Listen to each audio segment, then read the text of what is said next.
In All the Little Bird Hearts, debut novelist Viktoria Lloyd-Barlow has created a richly drawn psychological drama set in the late 1980s about a woman, Sunday Forrester, who is autistic. This is Book Public from Texas Public Radio. I'm Yvette Benavides. The novel is set in 1988, before autism was as widely diagnosed as it is today. But as readers, we pick up subtle cues about Sunday's neurodivergence. She only eats white food, for example, and she doesn't like to look at clocks. She can't always interpret facial expressions. An etiquette handbook helps guide her through social situations. This book comes in handy when the glamorous Vita and Rollo move in next door. They arrive and upend the life Sunday managed with her teenage daughter Dolly, named after Sunday's late sister Dolores. We learn about Sunday's ex-husband, her job in the greenhouses on the farm of her former in-laws, and the ways she likes the attention she seems to be getting from Vita, her neighbor. Vita is glamorous and cosmopolitan, but there's one thing she doesn't have that Sunday does: a daughter. The first-person narration in this novel takes us right into the mind of Sunday, into the mind of this autistic woman who is a mother, who loves her daughter, and who is just who she is. I talked to Viktoria Lloyd-Barlow about her novel, All the Little Bird Hearts. When people ask you what your novel is about, what do you say? I think primarily it's about a mother and a daughter. That's probably the most important relationship in the book for me. So I think it's really about motherhood, about parenting a teenager, about learning to let your children go and how difficult that is. I think that's where the center of the book is for me. The main character is Sunday Forrester. We learn that she has very particular behaviors. For example, she only eats white food. She only drinks carbonated drinks. She doesn't like clocks. We surmise that she is autistic. And perhaps in the late 1980s, which is when the novel is set, that idea of neurodivergence was not so out in the open. I mean, it was, but not in the ways that it is today. I don't think I knew even the word neurodivergence. So maybe there was less of an awareness of a spectrum. So we are in the Lake District of England. It's the late 1980s.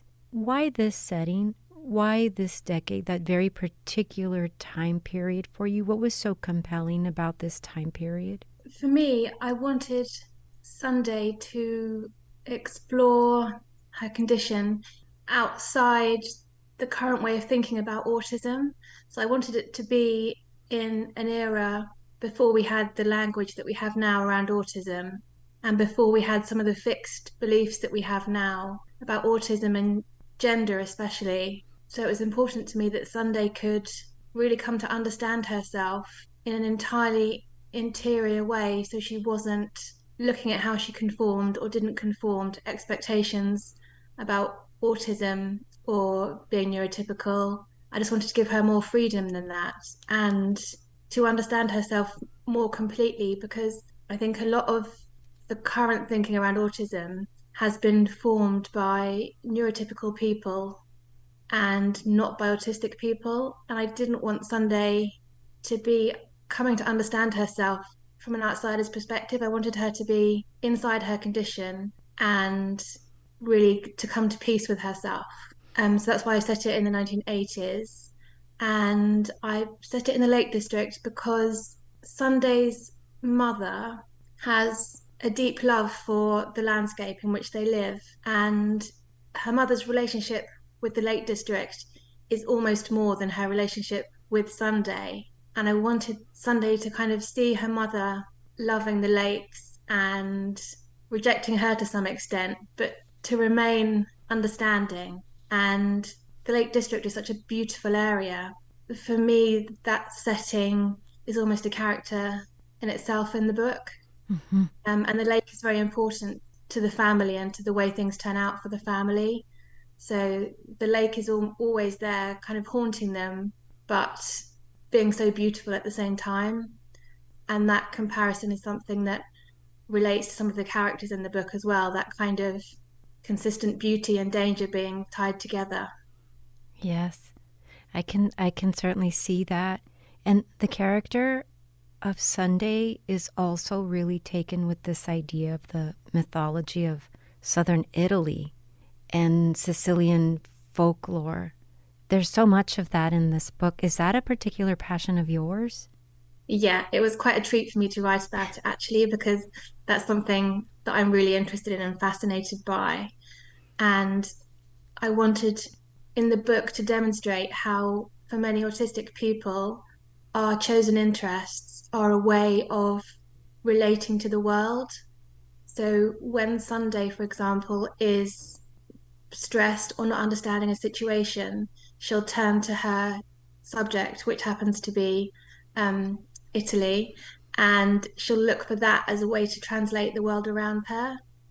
And for Sunday, it happens to be Italy, but for a lot of autistic people, whatever their chosen interest is, it can often function as a way of translating the things around them that are harder to understand. So true. And this goes back to what we were saying about how there are stereotypes out there about autistic people being drawn to STEM subjects or like the precision of math and science and not so much art and stories and writing.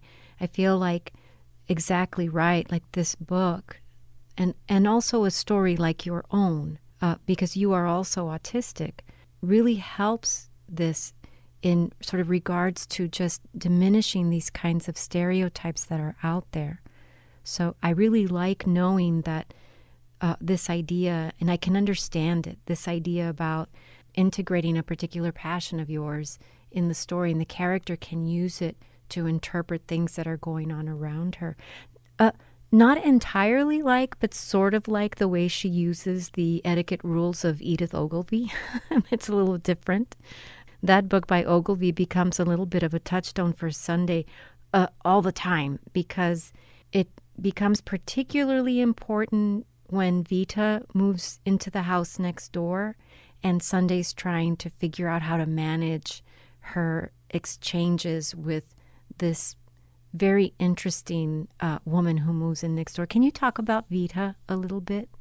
Yeah, Vita was quite a joy to write actually, because she's so opposite to Sunday, and she's so at ease in the world, so sure of herself, and so sure of her charm. So I really wanted her to function as an opposite for Sunday. So I think at the beginning of the book, we can see that Sunday is very much in awe of Vita and wants to be like her, and becomes very self critical because she's not like Vita in any way, really.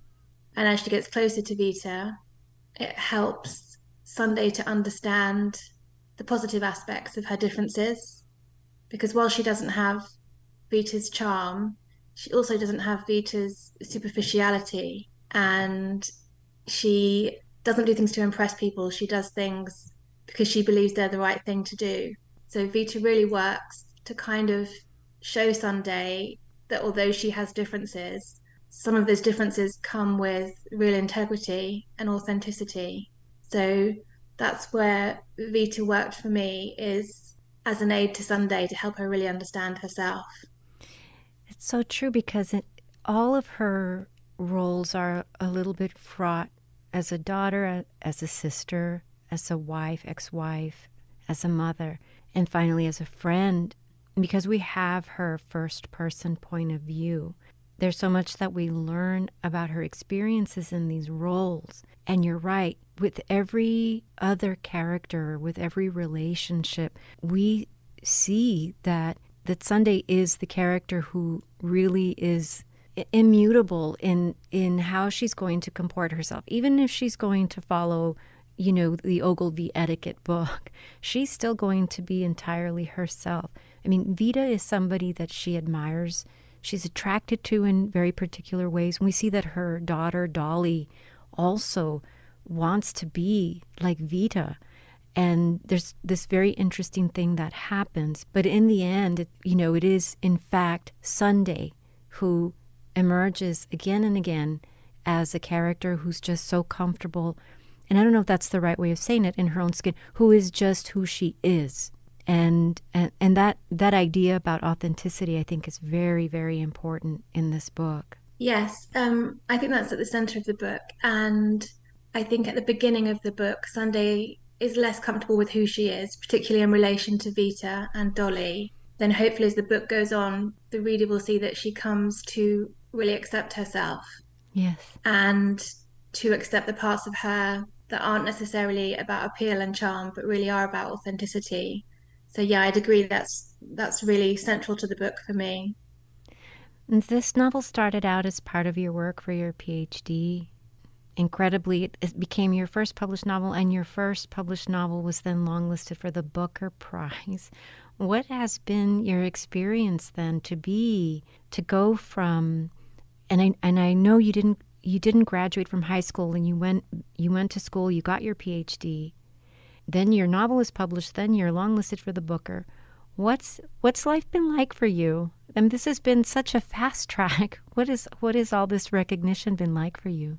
I mean, obviously, it was very unexpected, the long listing. When I wrote the book, it was what I wrote as part of my PhD thesis. So, although with a PhD, the intention is that you'll write something that's good enough to be published, original enough to be published, but I wasn't writing it with any expectation that I would be published or that the book would become a real book. It was my thesis, and I really enjoyed studying because I left school at 16 without taking any exams. Then I only went back to education when my youngest children started school, and I thought I would just do my degree, and that went really well. So I did a master's degree and then my PhD, which turned into the book. But it was not at all a plan that it would be a book. It really was just my PhD thesis. And I didn't love studying when I was younger, but as a mature student, I really, really loved study and I really enjoyed the PhD. And I felt really fortunate to be doing the study, but I didn't expect to end up with a published book. So that was a big surprise. And then the long listing was, I mean, just something I was not even, had never even considered. It just was a complete shock and really a really lovely shock, Yeah. but a really big surprise. Oh, it's so awesome and so well deserved. I just love this book. Now, you are a mom. I read someplace that because you're so busy with so many responsibilities, you didn't have the luxury of these long periods of time where you're just writing somewhere. Instead, you thought about the story in your mind and then you wrote in borrowed moments when you could. But has that changed with this wonderful success that you've had? What is your writing process like now? I mean, it seems like it was a winning recipe, so maybe you shouldn't change anything about it. But has it changed? Well, when I was writing the PhD, I had a certain amount of words I had to get done every week, a certain amount of research I had to do. So I was quite disciplined with that side of it. But also, when I was thinking about the creative side, I would just write things on my phone, and make notes to myself around the house and do things that way. So I never missed anything.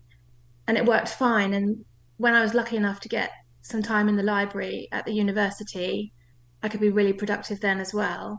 But I think, yeah, I found a way of working that just really suited me. And being someone who hadn't been in education, in the traditional sense, coming back to education, I think I was just so grateful to be in university, to have access to the library, that I just felt really fortunate to be doing it. I really enjoyed it all, and it didn't feel like work at all to me doing the PhD. Yeah.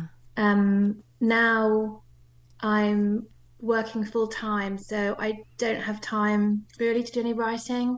I hope that will change again in the future, but at the moment I'm just working quite long hours, so I don't really get to write anymore. But is there another book coming? I mean, I'd like there to be, but Mm-hmm. I think I need a period of time to write it. Yeah.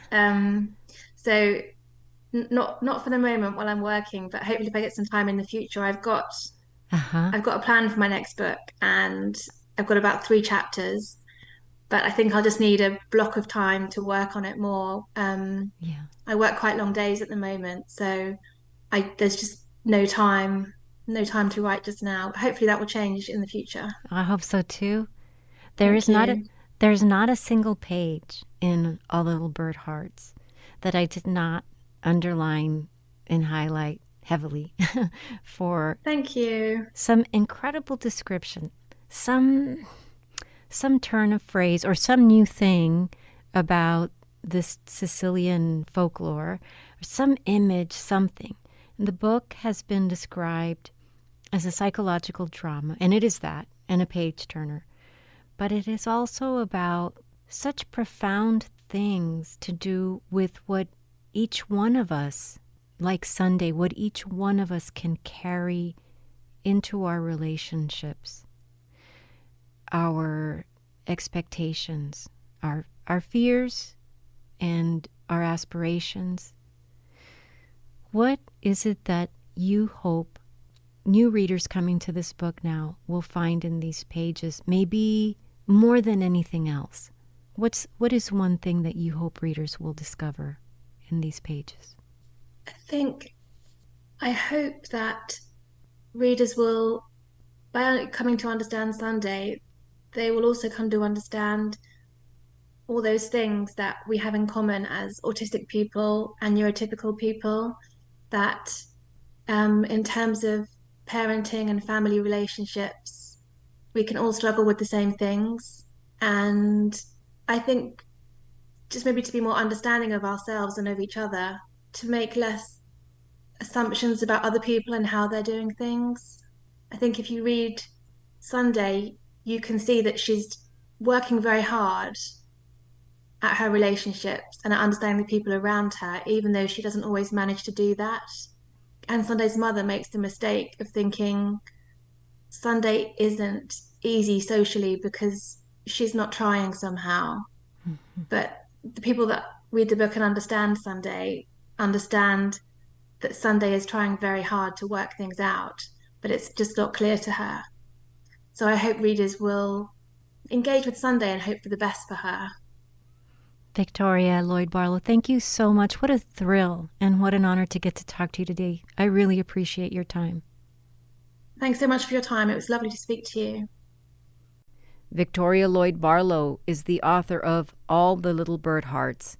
It was longlisted for the 2023 Booker Prize. This has been Book Public from Texas Public Radio. Write to us at bookpublic@tpr.org. Jacob Rosati composed our theme music. Dan Katz is Texas Public Radio's news director. I'm Yvette Benavides. Thanks for listening and join us again next time.